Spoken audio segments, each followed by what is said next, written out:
Missing room 307। रात के ठीक 11 बज रहे थे। मुंबई से देहरादून जाने वाली बस रास्ते में एक पहाड़ी मोड़ पर खराब हो गई थी। बारिश इतनी तेज थी कि सामने कुछ दिखाई नहीं दे रहा था। आसमान में बिजली कड़क रही थी और पहाड़ों से पत्थर गिर रहे थे। उस बस में सवार यात्रियों में से एक था आयुष मेहरा, उम्र 32 साल, एक आर्किटेक्ट जो काम के सिलसिले में मसूरी जा रहा था। उसने नीली डेनिम जैकेट पहनी हुई थी, हाथ में एक लैपटॉप का बैग और चेहरे पर थकान थी। बस ड्राइवर ने घोषणा की, सब लोग उतर जाओ, बस ठीक होने में 2 घंटे लगेंगे। पास में एक होटल है, होटल शिवालिक पैलेस। रात गुजार लो, सुबह चलेंगे। आयुष ने बारिश में भीगते हुए लगभग 200 मीटर पैदल चलकर उस होटल का दरवाजा खटखटाया।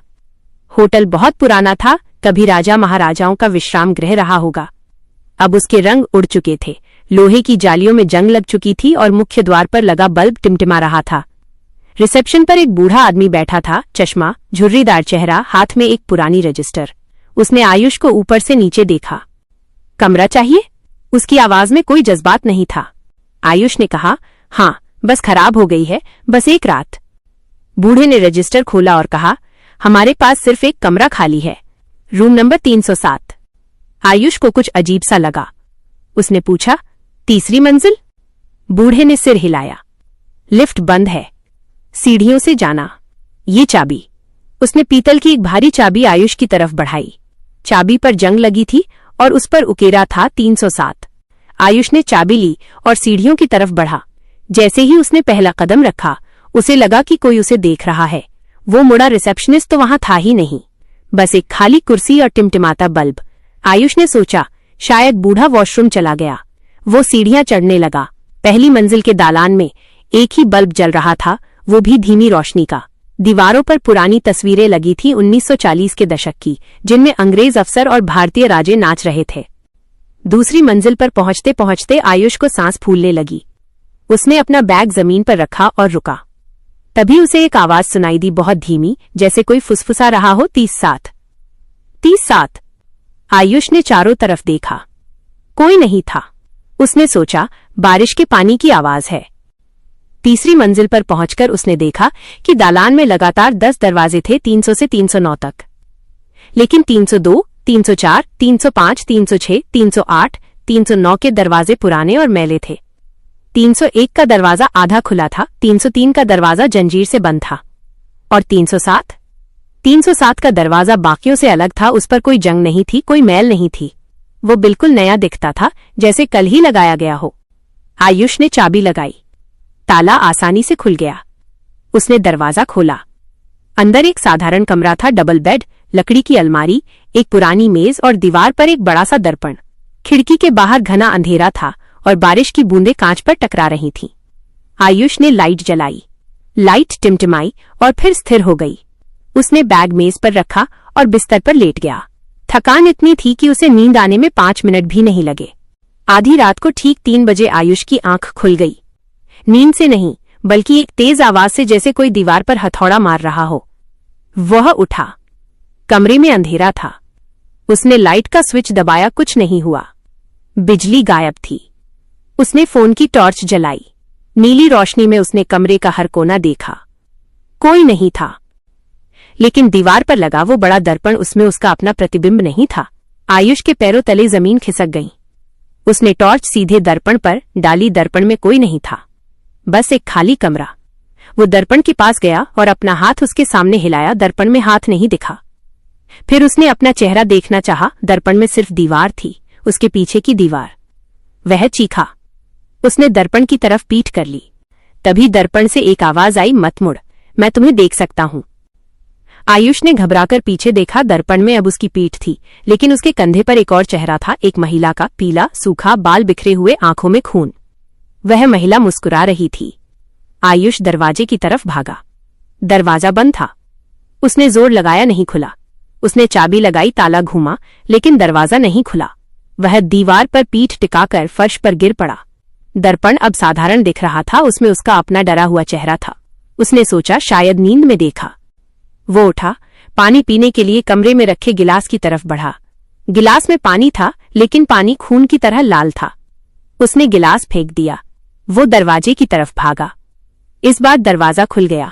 वो दालान में आ गया। दालान अंधेरा था, लेकिन उसकी टॉर्च की रोशनी में उसने देखा कि 302, 304, 306, 308 के दरवाजे अब बिल्कुल नए लग रहे थे, जैसे उन्हें कल ही पेंट किया गया हो। उसने 306 के दरवाजे पर दस्तक दी, कोई जवाब नहीं। उसने दरवाजा खोलने की कोशिश की, वो बंद था। वह सीढ़ियों की तरफ भागा। सीढ़ियां खत्म हो गई थीं। दूसरी मंजिल थी ही नहीं। सीढ़ियां सीधे भूतल पर जा रही थीं। वह नीचे उतरा। रिसेप्शन पर बूढ़ा आदमी फिर से बैठा था, मानो कभी गया ही न हो।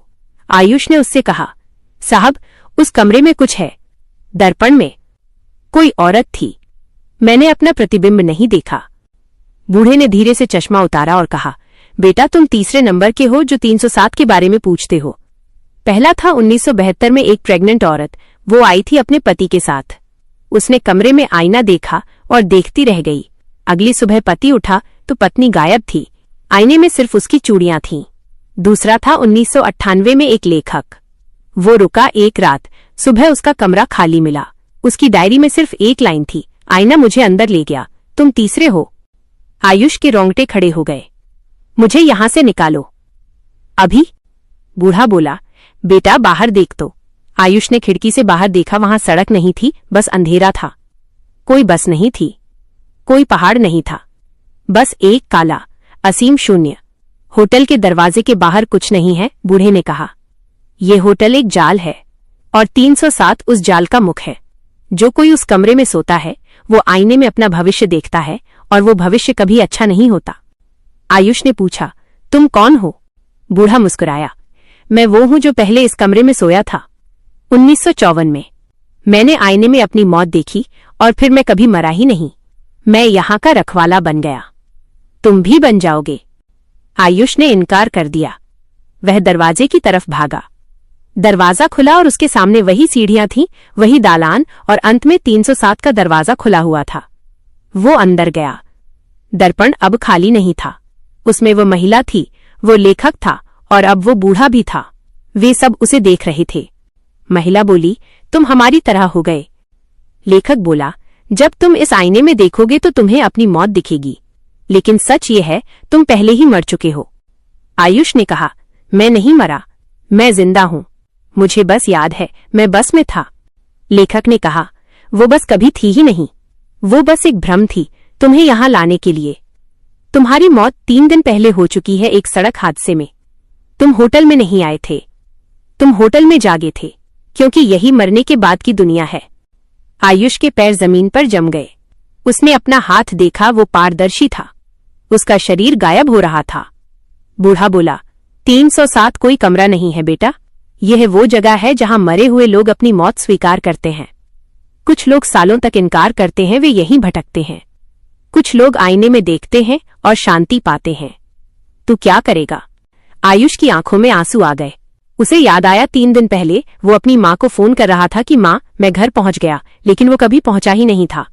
तेज रफ्तार कार, बारिश, एक ट्रक, फिर अंधेरा। वह रोने लगा। महिला आईने से बाहर निकल आई। उसने आयुष का हाथ पकड़ा। उसका हाथ ठंडा था, लेकिन दर्द भरा था। वह बोली, रो मत, हम सब यहाँ हैं। यहाँ कोई अकेला नहीं है। आयुष ने कहा, मैं अपनी माँ को कैसे बताऊंगा? लेखक बोला, तुम उनसे मिल सकते हो, लेकिन सिर्फ उनके सपनों में। वो हमारी दुनिया और उनकी दुनिया के बीच की एक खिड़की है, वही खिड़की जो इस आईने के पीछे है। उसने आईने के पीछे की दीवार दिखाई। वहां एक छोटी सी दरार थी जिसमें से रोशनी आ रही थी। आयुष ने उसमें देखा। उसने देखा उसकी माँ उसके घर के बरामदे में बैठी रो रही थी। उसके हाथ में आयुष की तस्वीर थी। आयुष चीखा, माँ, लेकिन कोई आवाज निकली। उसकी माँ ने ऊपर देखा, जैसे किसी ने उसे पुकारा हो। वह बोली, बेटा, और फिर मुस्कुरा दी, मानो उसे पता चल गया कि उसका बेटा कहीं न कहीं ठीक है। आयुष ने दरार से हाथ बाहर निकालने की कोशिश की, लेकिन दरार बंद हो गई। बूढ़ा बोला, बस इतना ही मिलता है, एक झलक। अब तुम हमारे साथ हो। आयुष ने गहरी सांस ली। उसने फिर से आईने में देखा। इस बार उसने अपना चेहरा देखा, मगर अब वो डरा हुआ नहीं था, वह शांत था। उसने कहा, तो अब क्या, हम सब यहां हमेशा रहेंगे? बूढ़ा हंसा नहीं। जब कोई नया आता है तो पुराना चला जाता है। यहां भीड़ नहीं बढ़ती। अब तू इस कमरे का मालिक होगा और हम आजाद होंगे। आयुष को समझ में आ गया। वो कमरा एक जंजीर थी और अब वो उस जंजीर का अगला कड़ी था। महिला, लेखक और बूढ़ा तीनों धीरे धीरे पारदर्शी होने लगे। बूढ़े ने अंतिम बार कहा, अगली बार जब कोई इस कमरे में आए तो तुम उसका स्वागत करना और उसे सच बताना, और फिर तुम भी चले जाना। तीनों गायब हो गए। आईना अब सिर्फ आयुष का था। वो अकेला रह गया था एक पुराने होटल के तीसरे मंजर के कमरे नंबर 307 में। बारिश रुक चुकी थी। चांद निकल आया था। आयुष खिड़की के पास गया और बाहर देखा। अब सड़क थी, पहाड़ थे, नीचे बस थी। एक बस। उसी बस से एक युवा लड़का उतर रहा था, नीली डेनिम जैकेट, हाथ में लैपटॉप का बैग। वो उसी तरह भीग रहा था, उसी तरह होटल की तरफ बढ़ रहा था। आयुष मुस्कुराया, आपका स्वागत है साहब। रूम 307 खाली है। लेकिन असली ट्विस्ट अब आता है। सुबह हो गई। होटल के बाहर पुलिस आई। एक इंस्पेक्टर ने रिसेप्शन पर बैठे नए बूढ़े आदमी से पूछा, हमें एक गुमशुदा व्यक्ति की रिपोर्ट मिली है। आयुष मेहरा। 3 दिन पहले बस खराब हुई थी, उसने यहां रात गुजारी थी। नए बूढ़े ने रजिस्टर देखा। हमारे होटल में ऐसा कोई नहीं ठहरा, और हमारे होटल में तीसरी मंजिल ही नहीं है, सिर्फ 2 मंजिलें हैं। इंस्पेक्टर ऊपर गया। 300 से 309 तक के दरवाजे थे, लेकिन 307 नाम का कोई कमरा नहीं था। जहां 307 होना चाहिए था, वहां एक ठोस दीवार थी। इंस्पेक्टर ने दीवार पर हाथ रखा। दीवार ठंडी थी, लेकिन उसे लगा जैसे दीवार के पीछे कोई सांस ले रहा हो। उसने कान लगाकर सुना, एक फुसफुसाहट, 37, 37। वह घबराकर नीचे उतर आया। उस रात होटल के बाहर फिर से बारिश शुरू हो गई। एक और बस खराब हुई। एक और युवक, इस बार एक महिला, होटल के दरवाजे पर आई। रिसेप्शन पर अब वो नया बूढ़ा बैठा था जो कल तक आयुष था। उसने पुराने चश्मे वाला चेहरा बना लिया था। झुर्रीदार आवाज में बोला, कमरा चाहिए? हमारे पास सिर्फ एक कमरा खाली है, रूम नंबर 307, तीसरी मंजिल पर। लिफ्ट बंद है, सीढ़ियों से जाना। ये चाबी? उसने पीतल की चाबी बढ़ाई जिस पर जंग लगी थी और उत्कीर्ण था 307। और ठीक उसी समय तीसरी मंजिल के उस कमरे में, जहां कोई कमरा नहीं था, दर्पण में एक और चेहरा आया, वो लड़की का जो अभी अभी चाबी लेकर सीढ़ियां चढ़ रही थी। और दर्पण के दूसरी तरफ आयुष खड़ा था। अब वो बूढ़ा हो चुका था और मुस्कुरा रहा था। एक और मेहमान। और रिसेप्शन पर बैठा वो नया बूढ़ा जो असल में आयुष था, धीरे से बोला, मुझे माफ कर देना बहन, पर यहां से कोई वापस नहीं जाता, क्योंकि जो भी रूम 307 में सोता है वो कभी नहीं जागता, और अगर जाग भी जाए तो वो खुद को आईने में कभी नहीं देख पाता। समाप्त।